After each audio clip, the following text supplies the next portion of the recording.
یہ واقعہ سن 1949 کا ہے کہ آل انڈیا ریڈیو نے ایک سلسلہ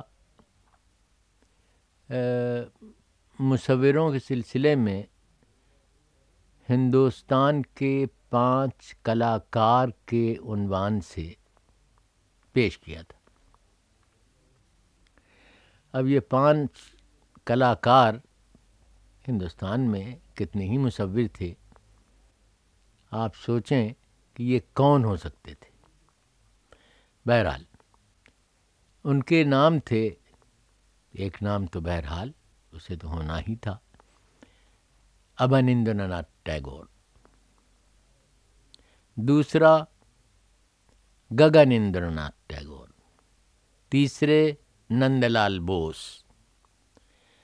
چوتھا نام امرتا شیر گل اور 5واں جامنی راؤ۔ اور مجھ سے یہ کہا گیا کہ ایسی کوئی 15-20 منٹ کی تقریر آپ سیدھی سادھی ہندوستانی میں جامنی راؤ کے متعلق پیش کریں۔ چنانچہ صاحب انہوں نے لفظ سمپل ہندوستانی کا استعمال کیا تھا، وہ جیسی کچھ بھی تھی وہ پیش کر رہا ہوں۔ جامنی راؤ آرٹ اور کلاکاری کو سمجھنے، پرکھنے اور اس سے مزہ لینے اور سر دھننے والوں کی تعداد ہمیشہ سے بہت محدود رہی ہے، لیکن رنگوں اور لکیروں کے اس گورکھ دھندے کو سمجھنے والے، جس کو نئے آرٹ کے نام سے یاد کیا جاتا ہے، اور بھی کہیں کم ہے۔ بہرحال جامنی راؤ والے ہندوستان میں اسی نئے آرٹ کے پیمبر کہے جا سکتے ہیں۔ یہ میں جامنی راؤ کے متعلق کہہ رہا ہوں کہ جو کچھ بھی ہو صورتحال، بہرحال وہی ہندوستان میں اس نئے آرٹ کے پیمبر کہے جا سکتے ہیں، اور اس وقت انہی کی کلاکاری اور زندگی کا ذکر آپ سے کرنا ہے، اور اس امید میں کرنا ہے کہ سننے والوں میں سبھی ایسے ہوں گے کہ اگر ان کی کلاکاری کا کوئی گہرا اثر دل پر نہیں لے پاتے تو اس سے کچھ نہ کچھ آشنا ضرور ہوں گے، کیونکہ بات ساری یہ ہے کہ تصویر دیکھنے کی چیز ہے، سننے کی نہیں، اور جس نے دیکھا نہیں اس کے لیے وہ جو کچھ بھی کہیے ٹیڑھی لکیر والی مثل کے حساب رہے گی۔ جامنی راؤ کی زندگی کا مختصر سا معاملہ یہ ہے کہ انہوں نے سن 1887 میں پچھمی بنگال کے ایک گاؤں میں معمولی کھاتے پیتے گھر میں جنم لیا، اور اسی گاؤں میں جو بانکڑا ضلع میں بہار اور بنگال کی سرحد پر واقع ہے ان کا بچپن گزرا۔ کلاکاری اور مصوری سے طبیعت کا رجحان ایسا کچھ تھا کہ 16 برس کی عمر میں کلکتے کے گورنمنٹ آرٹ اسکول میں تعلیم حاصل کرنے کے لیے بھیج دیے گئے۔ کلاکاری میں جتنا کچھ سیکھنے کو ہوتا ہے وہ انہوں نے یہیں سیکھا، اور یہیں وہ مہاراجا رابندر ناتھ ٹیگور کی شاگردی میں رہے، جن کے دم سے ہندوستان میں نئے سرے سے کلاکاری کا چرچا ہوا، اور جنہوں نے کلاکاری کی ایک نئی بنیاد ڈالی جو بنگال اسکول کے نام سے مشہور ہے۔ لیکن جامنی راؤ نے کچھ ایسی گھڑی جنم لیا تھا اور ایسی بے چین طبیعت پائی تھی کہ ان کے لیے کسی اور کی ڈالی ریت پر چل کر آرام اور اطمینان کی زندگی گزارنی ممکن نہ تھی۔ اور اس لیے ہوا یہ کہ بنگال اسکول کے پھیکے پھیکے رنگ اور ان رنگوں میں ہلکی ہلکی باریک لکیروں کا پھٹاؤ، جنہیں کچھ چین، جاپان، کچھ اجنٹا، کچھ مغل اور راجپوت اسکول کے پرانے چراغ نئے کر کے پیش کیے جاتے تھے، جامنی رائے کی جان کو اجیرن ہو گئے، اور وہ بنگال اسکول کے برتنے والوں سے منہ موڑ کر کلاکاری میں ایک نئی راہ اور نئی منزل کی تلاش میں لگ گئے۔ جان کے اس جھگڑے میں جامنی رائے نے جو مصیبتیں اٹھائیں اور جس ثابت قدمی کے ساتھ اپنے پرائے سے بیر لے کر مدتوں گمنامی اور مفلسی میں انہوں نے مصوری کی نئی راہیں ڈھونڈنے میں صرف کیں، اس کی مثال 19ویں صدی کے 3 مصوروں کی زندگی میں ملتی ہے جن سے یورپ کے نئے آرٹ کی بنا پڑی، یعنی سیزان، فان گوخ اور گوگا، کہ انہی سے ہر ایک کے ساتھ کہ ان میں سے ہر ایک کے ساتھ یہی ہوا کہ دانے دانے کو ترس کر انہوں نے دن گزارے،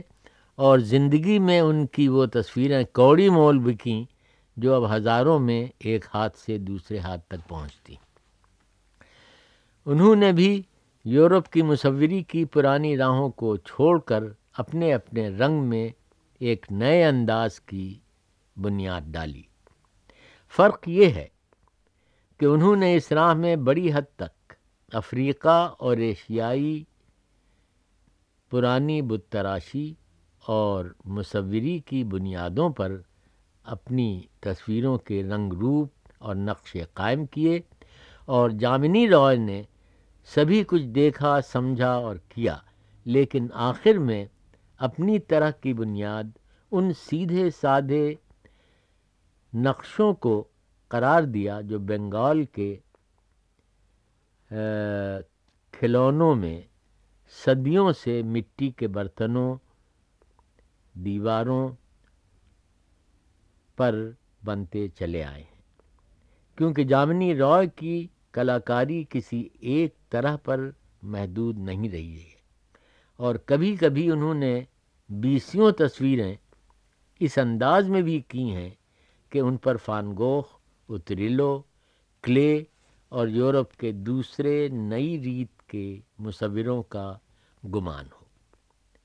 لیکن ان کا اپنا انداز وہی ہے جو ان کی موٹی موٹی سیدھی سادھی چند لکیروں کے گھیر کے اندر خاکے یا تصویر کی صورت میں پیش ہوتا ہے، اور جس پر بنگال کی دیہاتی کلاکاری کا اثر نظر آتا ہے۔ پھر اسی دیہاتی کلاکاری کا اور زیادہ اثر ان کی رنگوں میں ڈوبی ہوئی تصویروں میں ملتا ہے، جنہوں نے ان کے بعد کے کام کو رفتہ رفتہ بالکل ہی گھیر لیا ہے۔ جامنی رائے کے اس آخری طرز پر جو کلا کی ایک نئی ریت، ایک نئے اسکول کی حیثیت اختیار کرتا جاتا ہے، اکثر یہ اعتراض ہوتا ہے کہ اس میں رنگوں کا نظام کتنا ہی خوبصورت اور ساتھ ہی ساتھ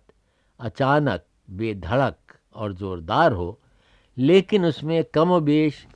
ایک جیسی سانچوں میں ڈھلی کٹ پتلیاں اتاری جاتی ہیں، جس کا زندگی اور زندگی کی خوشیوں اور بربادیوں سے کوئی تعلق نہیں ہوتا، اور جو صرف خوبصورت کھلونوں یا کرخنداری سجاوٹ کے نسخوں کی حیثیت رکھتی ہیں۔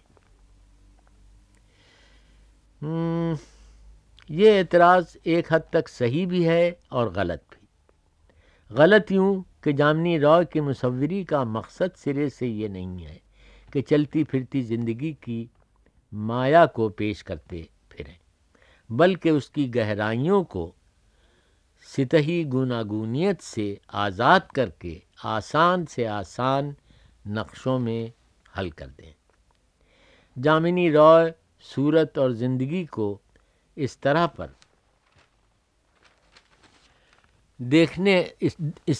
دیکھتے اور سمجھتے ہیں جس طرح ایک بچہ اسے دیکھتا اور سمجھتا ہے، جس کی آنکھیں بھرپور کھلی ہوتی ہیں اور جو اللہ کی پیاری دنیا کی ایک ایک چیز کو اس حیرت، محبت اور اچنبھے سے دیکھتا ہے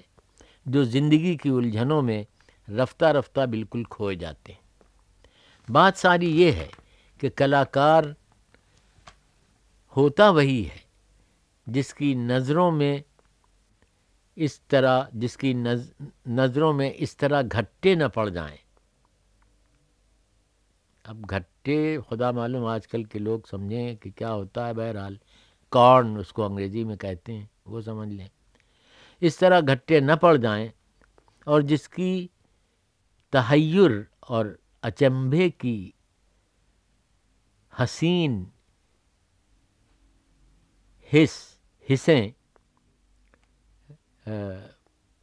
ختم نہ ہو سکیں۔ بھرپور کھلی آنکھوں کے ذکر پر جامنی رائے کی انہی تصویروں کی لمبی لمبی آنکھوں کا خیال آتا ہے جن کے لیے پورے چہرے کی چوڑان بھی پوری نہیں پڑتی اور جو اس طرح پر کھلی ہوتی ہیں کہ معلوم ہوتا ہے کہ ساری دنیا کو اپنے اندر سمیٹ لیں گی۔ تنقید کے دوسرے حصے پر کوئی 8-10 سال ہوئے میری اپنی ایک موقع پر ان سے بات ہوئی تھی، یعنی جیسی کچھ بھی بات وہ ٹوٹی پھوٹی ہندوستانی میں کر سکے اور اسی طرح میں ان تک اپنے مطلب کو پہنچا سکا۔ وہ یہ کہ جب مصور کسی ایک چربے یا سانچے پر آ کے ٹک جاتا ہے تو پھر وہ مصوری نہیں رہتی، تصویر سازی اور کارخانداری ہو جاتی ہے۔ مجھے یاد ہے کہ اس پر انہوں نے کچھ کہہ کر اور کچھ ہاتھ سے روانی کا اشارہ دے کر یہی بتلایا کہ یہ بھی ایک منزل ہے، کچھ دنوں کا ٹکاؤ، آگے کچھ اور ہوگا، کچھ اور آئے گا۔ اس کو یوں سمجھیے کہ جامنی رائے دنیا کے ان مصوروں میں بڑا اونچا درجہ رکھتے ہیں جن کو ایکسپیریمنٹلسٹ کہا جاتا ہے، اور پکاسو کے سوا شاید کسی نے مصوری میں اتنے تجربے نہیں کیے جتنے انہوں نے۔ اسی وجہ سے پکاسو کی طرح ان کی مصوری کا بھی کوئی ایک رنگ اور ایک انداز نہیں ہے۔ اور اگر اس سلسلے میں کوئی امرتا شیرگل، مارٹس، فان گوخ کے لیے پوچھے کہ آپ کو پسند ہے تو کہہ سکتے ہیں کہ ہاں یا نہیں، لیکن جامنی اور پکاسو پر بھی یہی بھونڈا سا سوال کیا جائے تو اس سوال پر جواب نہیں بلکہ ایک دوسرا سوال لازم آئے گا کہ ان کا کون سا انداز اور کون سا رنگ۔ بات میں بات نکلتی ہے اور جامنی رائے کلاکاری کی منزلوں میں ایسی منزل ہیں، خاص کر ہندوستان کی کلاکاری میں ایسی منزل ہیں کہ چند منٹ کی مدت میں طے نہیں ہو سکتے۔ پھر بھی اس موقع پر بات ختم کرنے سے پہلے دو ایک باتیں اور کہنے کی ہیں۔ کلا کی کوئی بھی شاخ ہو، یعنی ادب، ساہتیہ، موسیقی، نرت، مصوری، بت تراشی، ان میں ہر ایک کے اندر دو چیزیں دیکھنے کی ہوتی ہیں۔ ایک تو کہنے کا انداز جو بہت کچھ سیکھنے اور محنت مشقت سے آتا ہے، اور دوسرے یہ کہ کہنے والے کے پاس کہنے کو ہے کیا، اور یہ چیز کچھ خدائی دین ہوتی ہے اور بہت کچھ زندگی کے ٹکراؤ کے نتیجے میں آتی ہے۔ جامنی رائے نے اپنے فن کے اندر کوئی محنت مشقت اٹھا نہیں رکھی، اور اسی کا نتیجہ ہے کہ جو پختگی ان کی ڈرائنگ، جسے ڈرافٹ مین شپ بھی کہتے ہیں، اور لکیروں کی بول چال میں ملتی ہے، وہ ہندوستان میں کسی اور کے یہاں نہیں ملتی، اور ہندوستان کے باہر بھی کم ہی کم۔ رنگوں کے استعمال میں بھی جس کے اندر جامنی رائے باہر سے آئے ہوئے نہیں بلکہ اپنے ہاتھ سے بنائے ہوئے دیسی رنگ برتتے ہیں، ان کو بڑا گیان حاصل ہے، لیکن اتنا کہنا پڑتا ہے کہ ان کے رنگ لکیروں کے گھیرے میں الگ الگ بند رہتے ہیں، ایک دوسرے سے بولتے نہیں، جیسے امرتا شیرگل کے رنگ۔ اور جہاں یہ نہیں ہوتا وہاں تصویر کم رہ جاتی ہے اور رنگین ڈرائنگ زیادہ۔ اب رہی یہ بات کہ ان کے پاس کہنے کو کیا ہے، اسے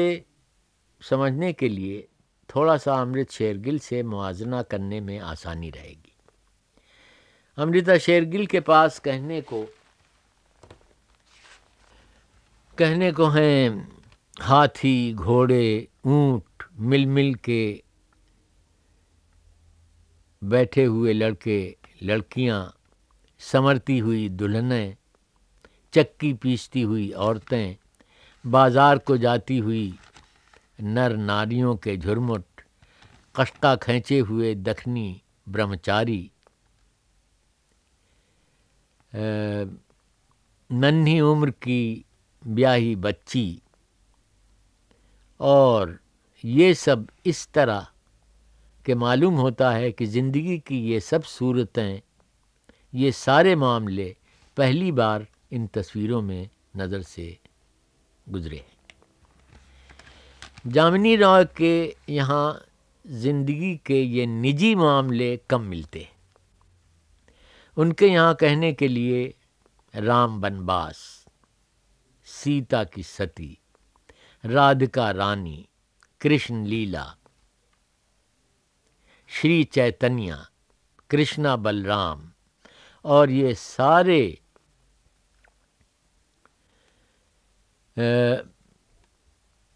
مضمون زندگی سے آگے کی زندگی کو تصویر کے گھیرے میں لاتی ہے، اور لکیروں اور رنگوں کے تال سر میں اس میں یقین نہ کرنے والوں کو بھی یقین کروا جاتی۔ اسی انداز سے ہیں ان کی کرائسٹ، مڈونا اور ماں بچے کے مضمون کی تصویریں۔ مضمون کا لفظ ایسے ہی کچھ ہے، موٹف،